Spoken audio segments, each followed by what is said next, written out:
Hey, 6th grade mathematicians, welcome to Math at Home with Mrs. B. All right, so this week we are going to be learning about the distributive property. I'm going to have you try a few of these at home, but I'm not going to do it for a grade. But I do want you to hand it in so I can see if you're understanding the beginnings of the distributive property. So what is the distributive property? Well, I hear the word distribute in there, and I know what distribute means. That means to give out. So like I can think about Halloween candy, and when you could go and knock on the doors and say trick or treat, they would distribute a piece of candy into your bag.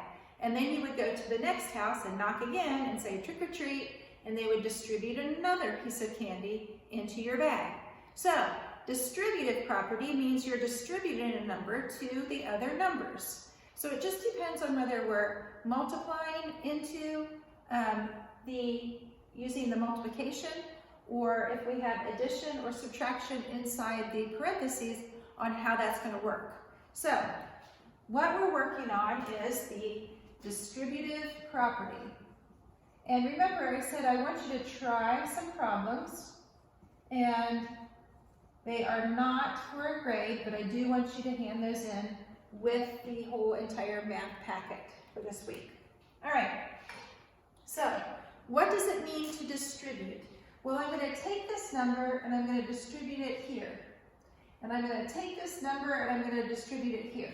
And I like to draw the arrows when I'm showing that I'm distributing that number. But how am I distributing that number? There's no operation right here. There's no operation sign. Well, when you see that there's no operation sign, you can imply that it's multiplication. So this is multiplying the 4 times each one of these numbers. Now we're going to write it out, but eventually you won't have to write this out anymore. But since we're still learning, we're going to write this out. So 4 times 3. So 4 times 3 is how I'm distributing that number. The 4, I'm distributing it to the 3. I'm multiplying it times the 3. But I still have my operation sign here that I need to bring down. And then I'm distributing that 4 also to the 6. 4 times 6. So see how the number has been distributed to both the 3 and the 6. All right? So then I can just go ahead and multiply first because they're in parentheses. Always do parentheses first. So 4 times 3 is 12, and 4 times 6 is 24. Now, all I have to do is a simple addition problem in order to find my answer. So here we've got 36.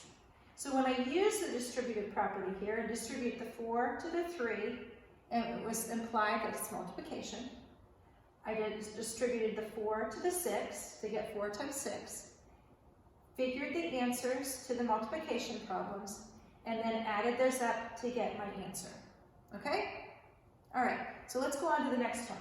So now I have to remember I'm distributing that 5, and since there's no operation there, I imply that it's multiplication. Okay? We don't have to always have the multiplication sign when parentheses are involved. So we distribute the 5 to the 30, so it'd be 5 times 30. Distribute that 5 to the 4, plus 5 times 4. I'm going to do what's in parentheses first. So 5 times 30, I know that's 150. I've got my 15, and then bring my 0 down for my 10s, or for my 1s. And then I have 5 times 4 is 20. When I add this up, I get 170. So when I distribute these, and then multiply what's in parentheses and add it up, I get a grand total of 170. Okay? I hope you're starting to see the pattern of this. All right, so let's distribute this 3 to both the 20 and the 12. All right? I know it's going to be a multiplication there because there's no operation sign. So we're going to do 3 times 20 plus, because I bring that down, 3 times 12. Then I go ahead and multiply what's in parentheses first. 3 times 20 is 60. 3 times 12 is 36, which gives us a grand total of 96. Okay? So remember, I'm distributing those. I put in parentheses my multiplication problems, so I remember to do those first. And then after I get the products there, then I get my sum, which is 96. All right, last one. Distribute the 7 to the 40 and to the 3. We imply that it's a multiplication symbol because there's no symbol there, and so that's the implication. So we've got 7 times 40 plus 7 times 3, because I'm distributing that number, hence the name distributive property.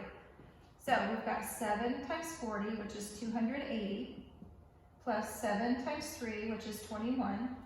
Well, when I look at this, I know that 20, if I add 20 onto 280, I've got 300. So then I just have to add the 1. So I've got 301. All right? We're going to keep working on the distributive property.